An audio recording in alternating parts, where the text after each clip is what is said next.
Today's episode is brought to you by Louie at Arizona EDC, bringing that heat.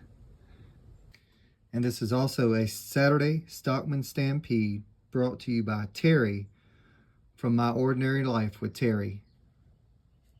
Well, hello there, guys. This is Stephen Jeffrey of SJ Relics. I just wanted to come to you on this Saturday and share a little bit of my knife collection, and also give a shout out to the man of the hour, Louie from Arizona EDC. Louie and I did a slip swap here.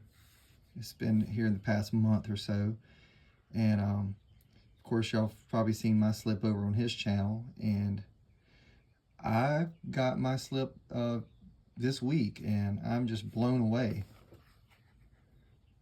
Again, this is a Louie at Arizona EDC original. This design is unique to him. I'm not quite sure how he achieves this cheetah print look, but man, I love it. I love everything about it. I love the wide stitching, that wide wax thread look. This might even be a sinew, I believe. Anyway, he does the rivets there. Nice burnishing. Again, just, really quality leather. I've had the honor of seeing his work on several other channels, and have admired his work now for the past several months, and finally we reached out to one another and decided to do a slip swap, and I am so glad I did. I just love everything about this. It fits this medium Stockman perfectly. Of course, I haven't broke it in yet. Just a perfect reveal. It's not hanging out the top. You see it just skirts down in there. In fact, this is the perfect knife for this slip. For those of y'all that don't know anything about Arizona EDC, which I'm sure you do, he just hit 1,000 subs. Arizona EDC brings daily almost content about his EDC gear, his knife collecting. As of recent, he's been really showcasing a lot of multi-tools. He has everything from Condor type bushcraft knives to case knives to, Gerber. Just he's been doing a lot of fixed blades lately. I always learn something new whenever I watch his channels. He's, of course, one of these guys that he can go on there and do it live and just get on there and with a lot of confidence. And I kind of stutter and meander, and he just is able to keep it together and keep it interesting. And I enjoy it. I've been on several of his lives. It's a good camaraderie, a good time over there. Anyway, Louie, I'm so honored to get this slip. I feel like I'm part of a special club now. And thank you so much. And I'm really glad that he gave me one of his signature cheetah print design. I just love that. I love originality. I love being able to look at something and know automatically who the maker is. Man, it fits this knife so good. Doesn't that look good together? But anyway, he does great work. Check out his channel. Give him a sub, give him a shout out, on his videos. And again, just a great part of the community. Louie, I appreciate you, man. I appreciate our friendship. And again, I thank you for gifting me this slip. It's beautiful.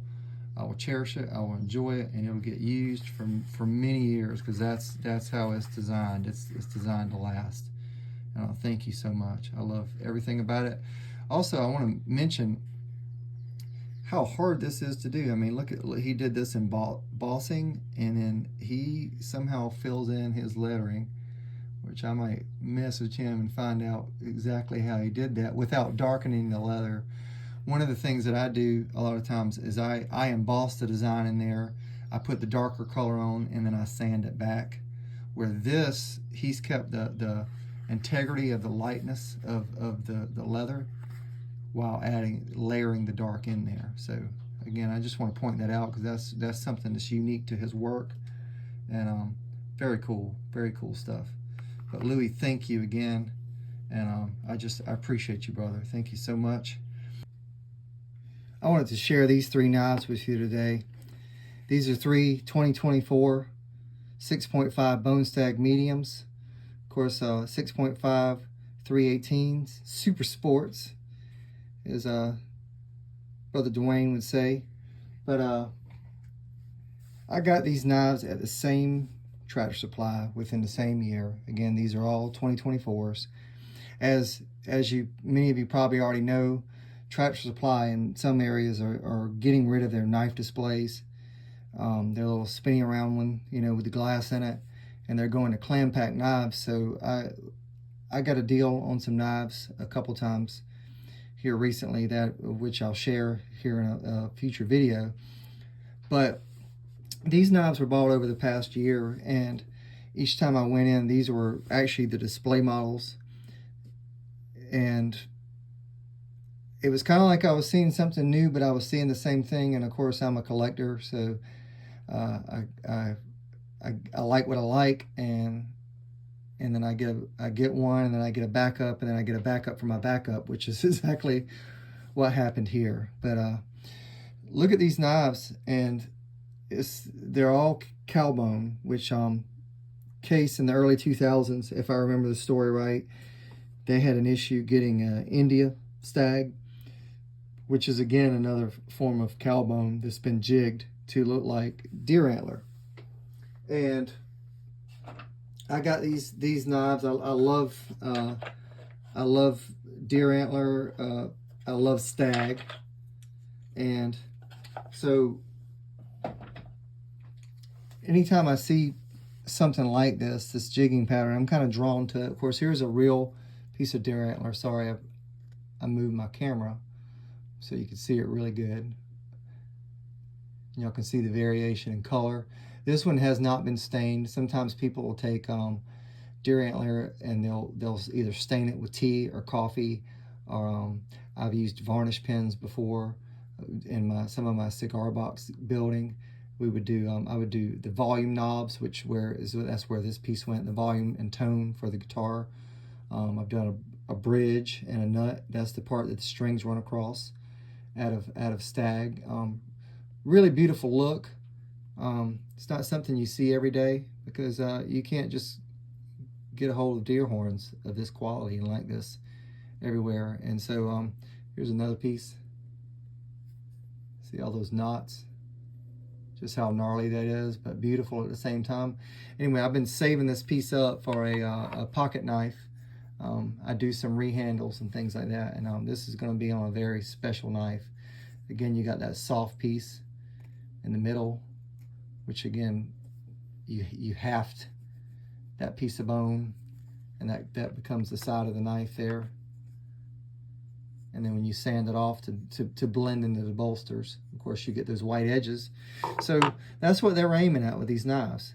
Again, these are cow bone that's been jigged, and probably this day and time, they probably use some sort of CNC machine. The reason why I would guess that is because if you look at the jigging pattern on all these, you have these deep grooves, 3 deep grooves. Again, 3 deep grooves with, of course, toasting, and then of course the dye that they actually put in the striations that they put, the little crosshatch marks. Same thing here, but if you notice those crosshatch marks are a little more horizontal this way, and of course they put a lot of dye down on that jigging. This one's toasted. There's the pile side. I'm going to show the pile side of each of these because again, they vary so much. Here's the pile side of that one. And then again, here's this lighter one and the pile side. And if you notice, look how thick that knife is in comparison to this knife.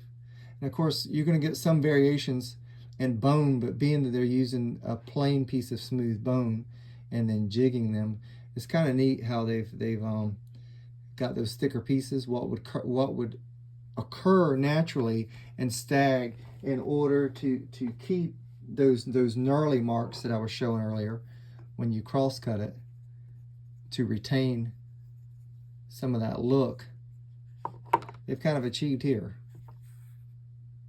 Again, varying that thickness. And I don't think that was purposeful on their part. I don't know, but I just thought it was neat. Everybody knows the medium Stockman. It's a pattern that I've carried for years, whether I had dress pants on, whether I had jeans on. I could put it in my pocket, go to work, and it was there if I needed it, but it wasn't too bulky and too big. A lot of my first carries were Stockmans, and of course, you know, I like the pattern. It's got those 3 blades.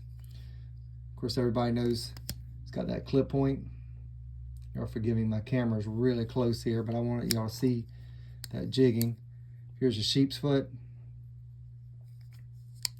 and the spade blade, and this was a farmer's knife back in the day. Favored by farmers, probably because they had those 3 distinct blades, and you could just work with it all day and not worry about it. But again, this is my entry into Saturday Stockman Stampede from My Ordinary Life with Terry. And I hope you guys are having a wonderful Saturday. I've had a good week. I'm glad that it's the weekend. I just want to give Louis from Arizona EDC another very special shout out. Again, he does amazing work, always brings that heat, always has zeal for knives and EDC gear.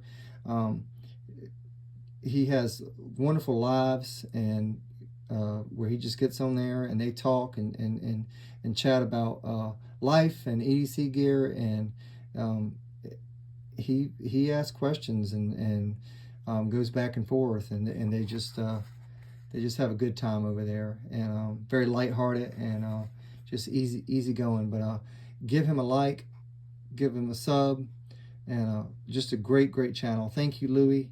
Again, I'm honored. Here we go. I got my Stockman here. Hold on, I'll slide it in there. Got to break this one in. Again, just a beautiful slip. I hope you all are having a great Saturday. Get out, do something, enjoy the weather while you can, and carry a good knife. And I appreciate you guys. God bless y'all. And this is Stephen Jeffrey from SJ Relics signing off.